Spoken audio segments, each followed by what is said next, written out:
Hola mis queridos oyentes, espero que se encuentren muy bien.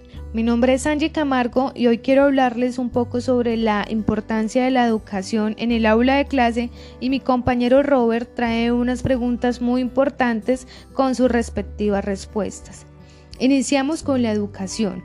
La educación es un proceso gradual que trae cambios positivos, como bien lo sabemos, en la vida y en el comportamiento humano, y por ende existen muchos tipos de educación. También podemos definir la educación como formación destinada a desarrollar la capacidad intelectual, moral y efectiva de la persona de acuerdo a su cultura y las normas de convivencia de la sociedad a la que pertenecen. La educación trae un cambio natural y duradero en el razonamiento y la capacidad de un individuo para lograr la meta deseada.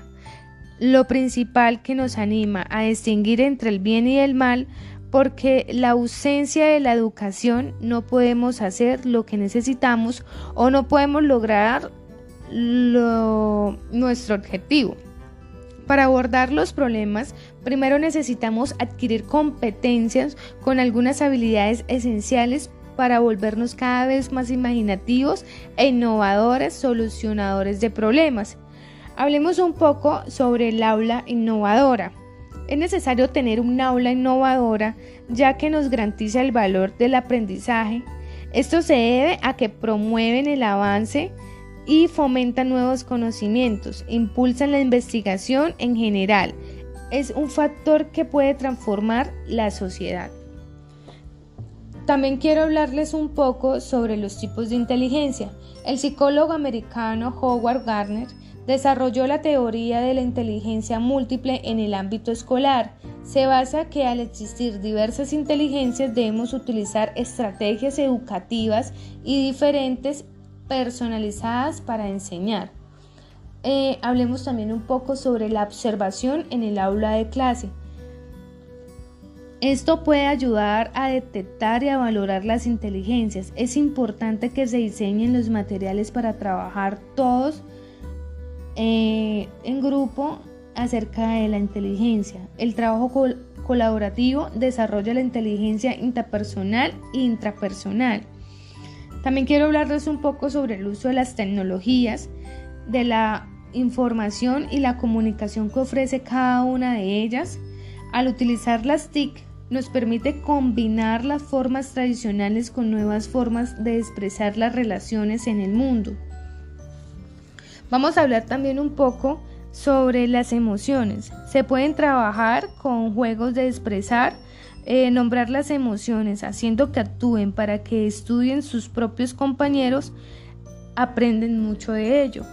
Es importante gestionar los espacios didácticos donde los niños se pueden expresar de manera segura.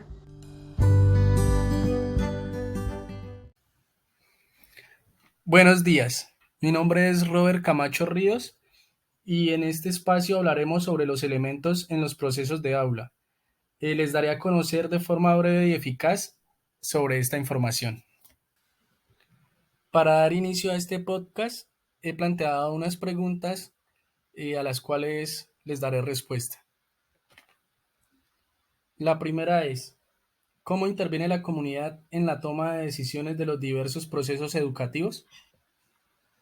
La comunidad de forma participativa se basa en la intervención de las familias y de otras personas voluntarias en los espacios formativos y en las decisiones de la escuela sobre los aspectos que influyen en el aprendizaje de los alumnos.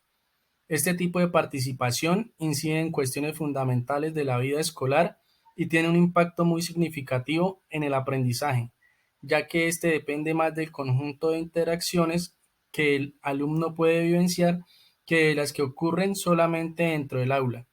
Además, la participación de diferentes agentes en el proceso de aprendizaje fortalece las redes de solidaridad. Existen 5 formas de participación de la comunidad y las familias en la institución. La primera es participación informativa, la segunda es participación consultiva, la tercera es participación educativa, la cuarta es participación evaluativa y por último, participación decisoria. La segunda pregunta es, ¿De qué manera se puede implementar la representación en la construcción de propuestas de intervención? Una intervención educativa es una serie de pasos específicos para ayudar a los niños con sus necesidades y dificultades. Estas intervenciones educativas se enfocan en áreas como la lectura o en el área de las matemáticas y están diseñadas de manera que la comunidad y la institución puedan dar seguimiento al progreso educativo y social de sus hijos. Como tercera pregunta tenemos, ¿cómo integrar procesos sociales a las líneas de acción de los espacios educativos? Se hace una indagación en la que se muestra la relación intrínseca que existe entre la educación y la sociedad.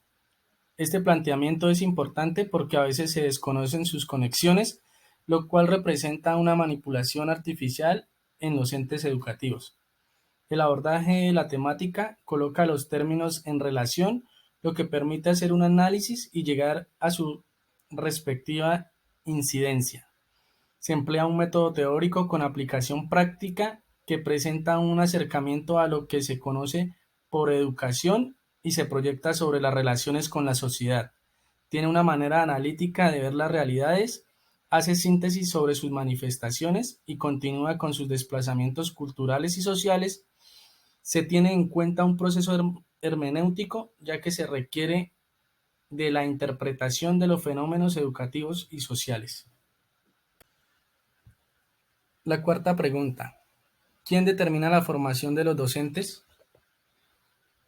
La formación docente se concibe como el proceso permanente de adquisición, estructuración y reestructuración de conocimientos, habilidades y valores para el desempeño de la función docente. Cabe resaltar que un docente eficaz se empieza a formar desde el trabajo teórico y se solidifica a través de la experiencia. Es por esto que las prácticas pedagógicas se han convertido en un favor clave para la formación de docentes eficaces. Esto ayudará a que los docentes que estudien y se gradúen puedan presentar una evaluación la cual les permitirá ingresar a trabajar con el Estado o básicamente pues sigan trabajando o quieran trabajar en colegios privados.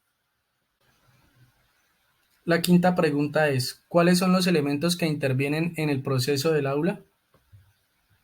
Los elementos que intervienen en el proceso del aula o de enseñanza-aprendizaje son el profesor, el estudiante, el contenido y las variables ambientales, que son las características de la escuela y del aula. Cada uno de estos elementos influye en mayor o menor grado, dependiendo de la forma que se relacionan en un determinado contexto. Y por último, ¿cuáles son las principales características de un aula innovadora? Las principales características de un aula innovadora son fomentar que los estudiantes piensen por sí mismos. Los estudiantes tienen que decidir solos. Hay que darle tiempo al estudiante para que reflexione. Fomentar la innovación. Tener pensamiento crítico. Búsqueda de resolución de problemas. Autoevaluación y por último, aprendizaje conectado.